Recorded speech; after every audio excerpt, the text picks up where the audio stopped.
Estoy esta mañana con Carlos Gasnel de Transparencia Internacional. Don Carlos, buenos días, bienvenido a TVN. Un gusto tenerle por acá. Varios temas que creo que son motivo de análisis y de conversación. Este domingo, por ejemplo, hay elecciones parciales en la provincia de Los Santos, 15 mesas.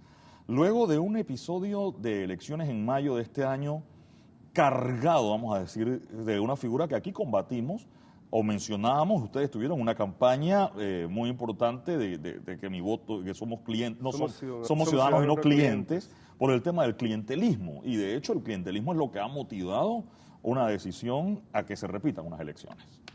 Sí, desde luego. Yo creo que aquí le debe haber llegado un mensaje claro a la ciudadanía. Nosotros esperaríamos que le llegara también a los candidatos, ¿no? Pero mientras el sistema no cambie y no hay una legislación que prohíba expresamente, porque actualmente en la Constitución se menciona que está prohibido la utilización de fondos del Estado para apoyar candidaturas políticas, aunque sea velado, es decir, aunque se esconda la forma en que se dan estos apoyos. Se aprobaron toda una serie de mecanismos a través de la Contraloría y del MEF que regularizaron este tipo de apoyos. Es decir, son legales y es lo que ha dicho la Fiscalía Electoral en todas esas participaciones que ha tenido en las audiencias en el Tribunal Electoral en todos estos casos. Los mecanismos existen, son legales, no han sido invalidados, no han sido demandados por ilegales, no se han declarado inconstitucionales. Entonces hay que prohibir cualquier mecanismo como estas ayudas a través del PAN, a través de la lotería y cualquier tipo de ayuda indirecta que se genere de aquí a estos 5 años, porque seguramente ahora no se hará a través del PAN porque está en la mira de todos los ciudadanos de la opinión pública, pero se generarán otros mecanismos para apoyar, para que haya apoyo oficial a los candidatos. Entonces el mensaje es para los ciudadanos, que no les gusta esa forma de hacer política, entonces ellos a través del voto tienen nuevamente la oportunidad de enviar su mensaje. Ahora, hablábamos del clientelismo y quizás lo escandaloso de la pasada situación es que se presume han sido fondos del Estado los que se han utilizado. Pero ¿qué pasa si yo soy millonario y yo simplemente en un gesto altruista comienzo a regalarle hoja de zinc y bloque y saco de cemento a toda una comunidad? Porque sí. Y es mi dinero y hago con mi plata lo que me da la gana. Y al final la gente termina votando por mí o por el candidato que yo le recomiende a la gente sin que yo le diga, vota por mí, pero como la gente sabe que soy yo el que está regalando. No, justamente, ¿qué pasa con eso? Así sea dinero bien habido. Sí, actualmente no hay ninguna prohibición ni ningún límite. Justamente el Foro Ciudadano de Reformas Electorales, que pertenece a la Comisión Nacional de Reformas Electorales, estaba proponiendo que hubiese transparencia, que el candidato declarara cuánto se había gastado de fondos propios y de las donaciones recibidas y que hubiese topes a la inversión en publicidad, en entrega de bienes. Entonces, al haber topes, se reducen esas posibilidades de que haya inequidad, de que un candidato que tiene muchos recursos económicos tenga una ventaja comparativa respecto a que no tiene recursos, pero tiene buenas propuestas. Entonces, había unos límites muy razonables que están dentro de esa propuesta que se supone puede ser incluida incluso en las sesiones extraordinarias o puede aprobarse el próximo año. Es decir, ese paquete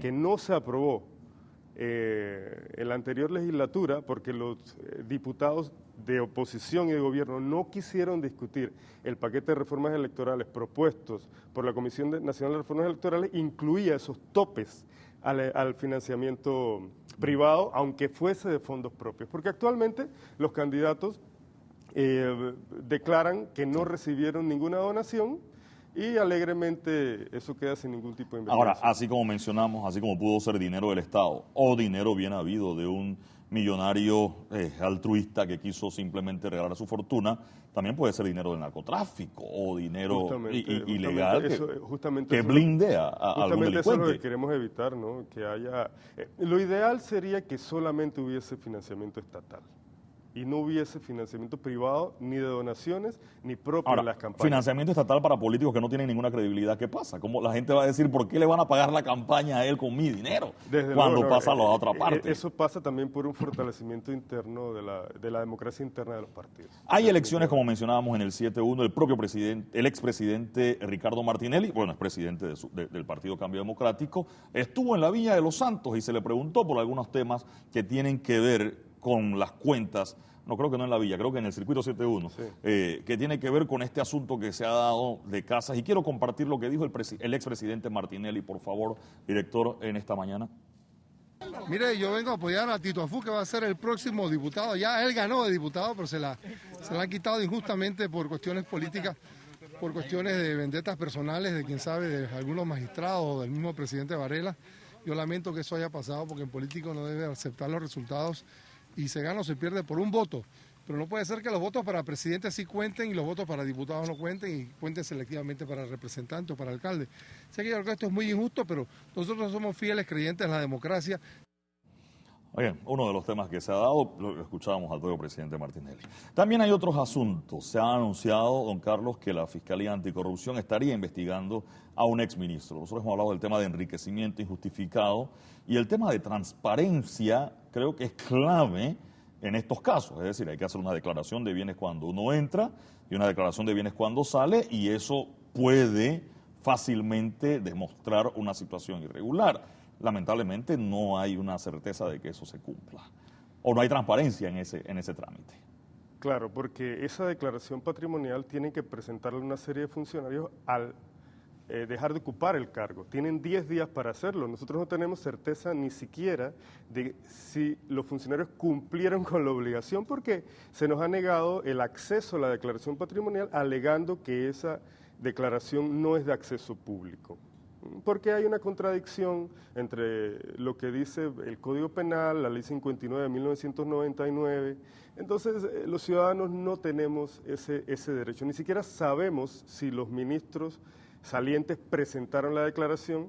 Entonces, ahí, por ejemplo, en el caso del ministro Ferrufino, que es el que está actualmente en la palestra pública, ahí debería aparecer incluso las cuentas por pagar. Si tiene hipotecas, en qué bancos, e incluso habla la ley de si tuvo un préstamo a través de personas naturales o jurídicas, eso también debe aparecer en su declaración. Esto es uno de los pocos delitos en el que se invierte la carga de la prueba, y esto debería ser muy sencillo. ¿Qué significa se invierte la carga de la prueba, don Carlos, por favor? Para que los televidentes lo entiendan, si hay una investigación, es el investigado el que debe probar que no hubo un enriquecimiento injustificado o por encima de sus posibilidades. Al contrario, la mayoría de los delitos es el Ministerio Público el que tiene que probar que hubo un delito. Acá es el funcionario el que tiene que probar que no hubo ese enriquecimiento que se le achaca o que se le está investigando, ¿no? Él tiene que probar que él pudo adquirir esos bienes que ostenta. Ahora, ¿cómo blindamos el sistema para que no sea burlado?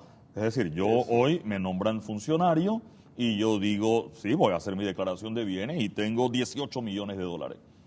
Y resulta que cuando me voy del gobierno tengo 15 y digo, hasta perdí plata, pero nadie verificó que yo realmente tuviera esos 18 millones de dólares. O sea, pude haber falseado información o decir que tenía además cuando realmente no lo tenía. Justamente, o sea, por eso queremos que la declaración sea pública y que los ciudadanos podamos hacer un escrutinio y que cualquier ciudadano pueda decir, oiga, realmente yo tengo conocimiento, a través incluso de una denuncia anónima, de que ese funcionario tiene mucho más bienes que los que declaró. De lo que dice. Sí, ese es porque el pasa al primer revés, paso. o sea, si yo nada más tengo un Rolex y una camioneta, entonces todo el mundo sabe y no es normal que uno solo tenga. No, y también hacer la ley mucho más sencilla, ¿no? Porque usted puede tener una propiedad en donde vive y puede estar a nombre de otra persona. Entonces, cambiar un poco eso de la propiedad real, esa que está inscrita en el registro público, tal vez utilizar otros criterios como el de propiedad efectiva. Usted vive en una casa, paga la cuenta, pero está en nombre de otra persona, que eso también se tome como un criterio de que usted cuenta con más propiedades, ¿no? Hacer esta ley mucho más sencilla. Actualmente es muy compleja, tiene muchos vacíos, se presta para demasiadas interpretaciones y no es funcional. Desde que se aprobó esta ley en el 99, ahora hay fundaciones de interés privado. Tú puedes tener tu carro en leasing. Tú puedes tener un carro de $100,000 en leasing con una letra de 3,000 y declarar que tú no tienes un automóvil a tu nombre. De hecho, no lo tengo si está en el leasing. Si está en leasing, es del banco. Entonces, tenemos que modificar la ley para incluir todos esos criterios modernos y saber realmente cuándo se tiene propiedad, si usted es usufructuario de un bien, es decir, que usted usa y disfruta del bien aunque no esté a su nombre, que usted paga la letra de ese bien, eso también es un gasto que usted tiene que justificar. Entonces hay que hacerla más moderna y más sencilla. Actualmente no es funcional y es muy posible que se burle, ¿no? Se invierte la carga de la prueba. Luego entonces es el ministro Ferrufino quien debe demostrar cómo adquirió esos bienes. A través de su patrimonio familiar, que tiene un patrimonio dentro de su familia que incluso le permite, porque puede estar a nombre de él y su pareja o su esposa, también tendrá Puede que no sea de él. comprobar. ¿Qué pasa si no es de él y es de la esposa, por ejemplo? O sale a nombre de la esposa. Bueno, pero, la esposa no fue funcionaria. pero hay un O si del- lo fue, tiene que justificarlo Lo que también. pasa ¿Qué es que pasa ahí? en esa ley se habla de encubridores.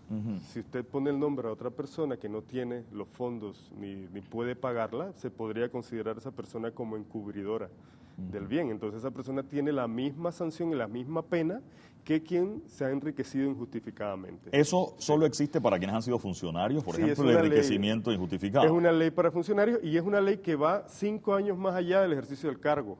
Si usted adquiere un bien dentro de los 5 años siguientes, dice el Código Penal, hay una contradicción en la ley del 99, la ley 59, que dice 1 año, que eso es una abierta contradicción. Si usted adquiere un bien 3 años después que usted no puede justificar y no puede pagar y lo paga cash, por ejemplo, podría haber alguna presunción. Ahora, eso de hasta que usted- 5 años. ¿Qué pasa si yo adquiero estos recursos de forma indebida y los guardo por 5 años y dentro de 5 años entonces es que comienzo Bueno, habría que pensar en modificar la ley y extenderlo a 10, ¿no? Definitivamente, echa la ley, echa la trampa y existen posibilidades de que alguna mente maquiavélica guarde esos recursos por 5 años y diga, dentro de 10 años voy a tener una jubilación fantástica. Desde luego, eso está dentro de la jugada y hay que tomarlo en cuenta para una futura modificación de toda esta normativa. ¿Qué pasa con esa gente? Es decir, creo que un expresidente también lo decía, gente que no ha trabajado nunca, que fueron funcionarios una vez y después no han trabajado más nunca y no se le conoce actividad comercial y resulta que siguen viviendo y viven muy bien.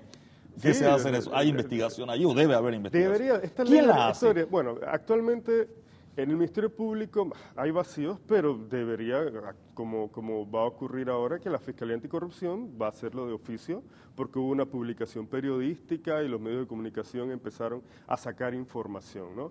Pero si usted la presenta ante la Contraloría, debe presentar a su vez una prueba sumaria, debe acompañar el que denuncia, debe presentar todas las pruebas y esto ha impedido que esto fluya de una manera más natural, ¿no? Pero esto debería ser muy sencillo, ¿no? Debería proceder de oficio, incluso por una denuncia anónima, ¿no? Esta investigación, por ejemplo, en el caso de estas instituciones como Fiscalía de Cuentas y Tribunal de Cuentas, entiendo yo cuando pregunté, dependen mucho de la auditoría que haga la Contraloría. Incluso la Fiscalía Anticorrupción van a solicitar una auditoría. Y a ese la es el Contraloría. documento que realmente tiene el poder. Y la declaración esta jurada de bienes que se hace cuando uno entra al puesto y cuando sale se le entrega es al Contralor o Sí, debe ir al Contralor. ellos la presentan, hay un formato. Sí. El notario no cobra nada a los funcionarios públicos por presentarla, se la entrega al funcionario y el funcionario la remite a la Contraloría. Y la Contraloría no hace nada con ella. A menos que no lo pidan. O sea, entiendo que el Contralor Si no hay la una guarda, investigación. si no hay investigación no la sacan. Es más, con los ministros son funcionarios políticos, ellos duran 5 años, pero hay funcionarios que tienen 20 años y solamente la presentaron al entrar. No hay una actualización de esa Por ejemplo, declaración. los magistrados de la Corte Suprema, el procurador, son 10 años. 10 años. No hay una actualización de No, esta... eso también estamos luchando para que eso se modifique y anualmente o cada 2 años hay una actualización de esa información. Y ahora hay una propuesta que presentó la diputada Ana Matilde Gómez sobre conflicto de intereses, que es el complemento de esta ley, que usted declare cuáles son sus intereses al entrar a un cargo público, Ahora, porque es la única manera de saber. Para cerrar, entendiendo la importancia del Contralor en este tipo de investigaciones, ¿qué pasa ahora cuando, de hecho, el 31 de octubre pasado ya debiéramos tener el nombre del nuevo Contralor a partir del 2 de enero? Claro, nosotros esperaríamos que el nuevo Contralor refuerce ese equipo de auditores porque lo que se ha alegado es que ese departamento no cuenta con los recursos, con el personal y por eso se caen las investigaciones. Entonces nosotros esperamos que se refuerce debidamente ese departamento, haya un equipo responsable y profesional de auditores que puedan realmente hacer frente a esas investigaciones y que se reforme la ley para que no solo sea la Contraloría la que pueda realizar esa auditoría, sino que a través de auditores independientes también se puedan llevar a cabo esas investigaciones. Ahora, ¿qué hay del escrutinio de la persona? Ustedes en transparencia lo han dicho, debe haber un tiempo para uno Sí, saber quién es. Si nos escogen el definitivamente. Contralor el 31 de diciembre a las 11 de la noche, No, ya el tipo firma al día siguiente y no sabemos quién es. No, o lo mejor no sería hay que se periodo de tomaran poder. este periodo de sesiones extraordinarias para hacer la evaluación, para que esas personas que presentaron su hoja de vida, que son cerca de 60, Sí. ¿no? Más de 60 puedan exponer cuáles son sus planes, sus programas, la opinión pública pueda hacer una valoración y ellos, los diputados, luego el 2 de enero, luego de este proceso durante las sesiones extraordinarias, puedan elegir al Contralor y yo creo que para que podamos resolver eso del mal sabor de boca que dejó, eso que se quería hacer de que cada bancada elegía a su candidato, y eso no es lo que dice la Constitución, dice que el Contralor es nombrado por la Asamblea, no que sale de las bancadas de la Asamblea ni a propuesta de cada una de las bancadas. No, eso no es lo que dice la Constitución, eso es una mala interpretación de los diputados, ¿no? Los candidatos, tiene que haber un mecanismo y los diputados lo eligen. Entonces yo creo que ese proceso de selección se debe dar durante estos 2 meses y el 2 de enero o el 3 o el 4 no pasa absolutamente nada si la Contralora se queda 3 días más en el cargo. Hay otros cargos, por ejemplo, por definir. El presidente anunciaría hoy al secretario general de Transparencia contra la Corrupción. Al final se conoce como el SAR Anticorrupción. Sí. Una figura que, de hecho, recuerdo cuando era el señor Núñez Fábrega secretario de Anticorrupción, se quejaba del poco poder que tenía, o al revés, de cuando presentaban las denuncias que las fiscalías anticorrupción no caminaban, que parece en alguna forma un poco decorativa, o así ha pasado en los últimos 10 años. ¿La autoridad de transparencia? Sí, autoridad de transparencia. Tienen facultades de investigación administrativa. De hecho, en algunos casos, como en el caso de la exdefensora del pueblo, tuvo algún tipo de participación exigiendo información y transmitiendo esa información que había solicitado a las respectivas fiscalías anticorrupción, porque antes de ser autoridad no tenía esas facultades. De hecho, cuando entró el presidente Martinelli, le otorgó esas facultades al secretario de Anticorrupción, y sí tiene facultades investigativas, de orientación, formativas, en temas de acceso a la información. Pero es importante esa autoridad porque debe ser la conciencia del Ejecutivo en materia anticorrupción. Del Ejecutivo. Se lo pregunto, ¿no hay dualidad de funciones, por ejemplo, con las fiscalías anticorrupción, esta oficina anticorrupción? Bueno, en cuanto a las facultades investigativas, podría haber algún tipo de dualidad porque inicia unas investigaciones en la institución, recibe denuncias y puede iniciar investigaciones administrativas, es decir, puede solicitar información y si considera que hay algún tipo de delito, remite esa información a las fiscalías anticorrupción. Podría haber alguna dualidad, pero respecto a hacer la conciencia del Ejecutivo, no. Hay unas convenciones anticorrupción de la OEA y de la ONU que Panamá incumple sistemáticamente. Entonces, en ese sentido, debe ser la conciencia de decirle, mire, en estos aspectos estamos muy mal, ¿qué vamos a hacer? ¿Cuáles son las medidas legislativas, administrativas que se van a adoptar para poder mejorar nuestros índices de percepción y poder presentar unos informes que generen más confianza en la ciudadanía cada cierto tiempo que la ONU y la OEA nos exigen, ¿no? Me quedo con eso. Carlos Gasnell, de Transparencia Internacional, esta mañana con nosotros aquí en Noticias AM.